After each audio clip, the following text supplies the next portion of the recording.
स्वागत है आपका आज की इस चर्चा में, जहां हम इतिहास के एक बेहद जटिल और रोमांचक पन्ने को पलटने जा रहे हैं। तो चलिए सीधे वहीं चलते हैं। जरा मेरे साथ कल्पना कीजिए, मई 1988, अमृतसर का शहर।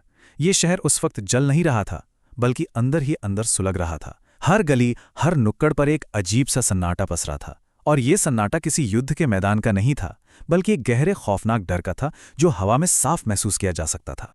और जानते हैं, ये डर यूं ही बेवजह नहीं था। ये भयानक सन्नाटा स्वर्ण मंदिर के चारों ओर मंडरा रहा था, वो जगह जो पूरी दुनिया में असीम शांति और आस्था का प्रतीक मानी जाती है। लेकिन उस समय इस पवित्र स्थल की तस्वीर बिल्कुल उलट चुकी थी। मंदिर के भीतर भारी हथियारों से लैस आतंकवादी छिप कर बैठे थे। उनके हाथों में AK-47 राइफलें थीं, उनके पास ग्रेनेड्स थे, और उन्होंने शांति के इस प्रतीक को सचमुच एक अभेद्य किले में तब्दील कर दिया था। स्थिति इतनी नाजुक थी कि एक छोटी सी चिंगारी भी बड़ा विस्फोट कर सकती थी। तो चलिए अब इसकी थोड़ी गहराई में उतरते हैं, क्योंकि ठीक यहीं पर सरकार के सामने सबसे बड़ी और सबसे उलझी हुई रणनीतिक दुविधा खड़ी थी। एक तरफ देश का सबसे पवित्र धार्मिक स्थल, जिसकी गरिमा किसी भी कीमत पर बनाए रखनी थी, और दूसरी तरफ अंदर बैठे हथियारबंद चरमपंथी। सवाल ये बिल्कुल नहीं था कि उन पर हमला कैसे किया जाए, बल्कि सबसे बड़ा सवाल तो ये था कि बिना एक भी गोली चलाए, बिना इस पवित्र मंदिर को कोई नुकसान पहुंचाए, इन आतंकवादियों को सुरक्षित बाहर कैसे निकाला जाए। किसी भी सुरक्षा बल के लिए ये लगभग एक असंभव सी चुनौती लग रही थी। भाग 1, 1984 का साया और ऑपरेशन ब्लू स्टार के वो गहरे घाव। और ये हमें बहुत ही शानदार तरीके से दर्शाता है कि असल में दांव पर क्या लगा था। इसे समझने के लिए हमें इतिहास में थोड़ा पीछे 1984 की तरफ देखना होगा।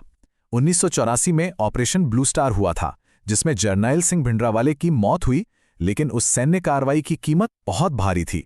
पवित्र मंदिर को भारी नुकसान पहुंचा था और दुखद रूप से कई निर्दोष नागरिकों की जान भी गई थी। उस घटना ने पूरे देश और विशेष रूप से सिख समुदाय के दिलों पर बहुत गहरे घाव छोड़ दिए थे। अब सोचिए, ठीक 4 साल बाद 1988 में वही भयानक संकट फिर से मुंह खड़ा था। आतंकवादी फिर से अंदर थे, लेकिन इस बार किसी भी हाल में 1984 जैसी खून खराबे वाली गलती दोहराना बिल्कुल भी मंजूर नहीं था। भाग 2, एक नया संकट और दिल्ली में हुई एक बेहद गुप्त बैठक। जैसे जैसे ये खतरा बड़ा होने लगा, दिल्ली में आनन फानन में एक अत्यंत गुप्त और रणनीतिक बैठक बुलाई गई। इस अभूतपूर्व संकट को सुलझाने के लिए देश के सबसे बेहतरीन दिमागों को एक कमरे में लाया गया। इस पूरी रणनीति को आकार देने वालों में थे पंजाब पुलिस के तत्कालीन महानिदेशक KPS गिल, NSG के शीर्ष अधिकारी और हमारी प्रमुख खुफिया एजेंसियां। दिलचस्प बात यह है कि अजीत डोभाल जैसे बेहतरीन खुफिया अधिकारी भी पर्दे के पीछे रहकर इसमें एक बेहद अहम भूमिका निभा रहे थे। ये सामरिक विशेषज्ञता और खुफिया जानकारी का एक ऐसा अनूठा संगम था जिसका सिर्फ एक ही लक्ष्य था, एक ऐसा समाधान जिसमें खून की एक बूंद भी न बहे। भाग 3, धैर्य की रणनीति और ऑपरेशन ब्लैक थंडर का निष्पादन। अब यहाँ सबसे दिलचस्प बात यह है कि सीधे बल प्रयोग के बजाय एक बिल्कुल नई मनोवैज्ञानिक युद्ध नीति को अपनाया गया। इस रणनीति को बहुत ही व्यवस्थित और चरणबद्ध तरीके से लागू किया गया। पहला कदम, सुरक्षा बलों ने मंदिर की पूरी तरह से घेराबंदी कर दी ताकि भागने का कोई भी रास्ता ना बचे। दूसरा, लाउडस्पीकर पर लगातार आत्मसमर्पण करने की घोषणाएं शुरू कर दी गईं। तीसरा और सबसे कड़ा कदम, अंदर जाने वाला खाना, पानी और बाहरी संपर्क पूरी तरह से काट दिया गया। और चौथा, जो कि एक मास्टर स्ट्रोक था, दुनिया भर की मीडिया को वहां बुला लिया गया। मकसद एकदम साफ था, पूर्ण पारदर्शिता। दुनिया खुद देखे कि सरकार कोई हिंसक बल प्रयोग नहीं कर रही है। ये आतंकवादियों को बिना गोली चलाए मनोवैज्ञानिक रूप से तोड़ने की एक अचूक योजना थी। जरा कल्पना कीजिए उस माहौल की। अपने हथियार डाल दो और बाहर आ जाओ। इस वाक्य ने जो भारी मनोवैज्ञानिक दबाव पैदा किया, उसे समझना बहुत जरूरी है। बाहर हर दिशा में लगे बड़े बड़े लाउडस्पीकरों से दिन और रात बस यही एक आवाज गूंज रही थी। अंदर फंसे हुए लोगों के लिए ये आवाज उनके टूटे हुए मनोबल पर हथौड़े की तरह चोट कर रही थी। बाहर भले ही शांति दिख रही थी, लेकिन वो शांति अंदर बैठे लोगों के लिए सबसे बड़ा मानसिक युद्ध बन चुकी थी। इस घेराबंदी ने एक और बहुत ही अचूक काम किया। इसने अंदर बैठे लोगों की मनोवैज्ञानिक दरारों को निशाना बनाया। देखिए, अंदर मौजूद सभी लोग एक जैसे नहीं थे। एक तरफ वो कट्टर चरमपंथी थे जो अपनी विचारधारा के लिए अंधे हो चुके थे।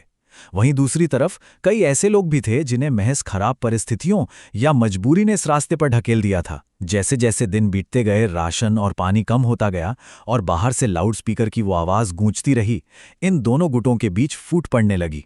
घेराबंदी की इस शानदार रणनीति ने समय के साथ उनके सामूहिक दुस्साहस को पूरी तरह से तोड़कर रख दिया। भाग 4, बिना खून बहे जीत, सरेंडर और इस पूरी घटना का सबसे बड़ा सबक। चलिए आगे बढ़ते हैं और देखते हैं कि ये पूरी रणनीति अपने अंजाम तक कैसे पहुंची। धैर्य की जो परीक्षा हफ्तों से चल रही थी, वो आखिरकार खत्म हुई। उस भारी मनोवैज्ञानिक दबाव के आगे वो गतिरोध टूट गया और फिर दुनिया ने वो शक्तिशाली दृश्य देखा। मंदिर के अंदर से एक एक करके आतंकवादी बाहर आने लगे। उनके हाथ ऊपर थे और उनके हथियार जमीन पर पड़े थे। ये वाकई एक अभूतपूर्व दृश्य था। इसने साबित कर दिया कि अगर आपका इरादा मजबूत हो और रणनीतिक धैर्य बनाए रखा जाए तो दुनिया की सबसे कठिन और संवेदनशील स्थितियों को भी शांति से सुलझाया जा सकता है। ये ऑपरेशन बिना किसी खून खराबे और बिना किसी बड़े नुकसान के पूरी तरह सफल रहा। तो यहां समझने वाली सबसे जरूरी बात यह है, ऑपरेशन ब्लैक थंडर हमें एक बहुत ही स्पष्ट संदेश देता है। हर लड़ाई, हर युद्ध या संकट का समाधान सिर्फ हथियारों के शोर में नहीं होता। रणनीतिक धैर्य, गहरी समझ और सही मनोवैज्ञानिक दबाव अपने आप में बहुत बड़ी ताकतें हैं। जब आप सही योजना बनाते हैं, पिछली गलतियों से सीखते हैं और पूरी पारदर्शिता रखते हैं, तो आप न केवल निर्दोष लोगों की जान बचाते हैं, बल्कि बड़े से बड़े संकट को बिना किसी भारी तबाही के पार भी कर लेते हैं। जाते जाते ये घटना हमारे सामने एक बहुत ही गहरा सवाल छोड़ जाती है। 1988 की रणनीतिक धैर्य की ये असाधारण जीत, क्या ये हमें ये सोचने पर मजबूर नहीं करती कि आज के आधुनिक संघर्षों को भी बिना भारी हथियारों और तबाही के सुलझाया जा सकता है? बल प्रयोग ही हमेशा अंतिम विकल्प नहीं होता है ना? इस ऐतिहासिक घटना की अहमियत आज भी उतनी ही है।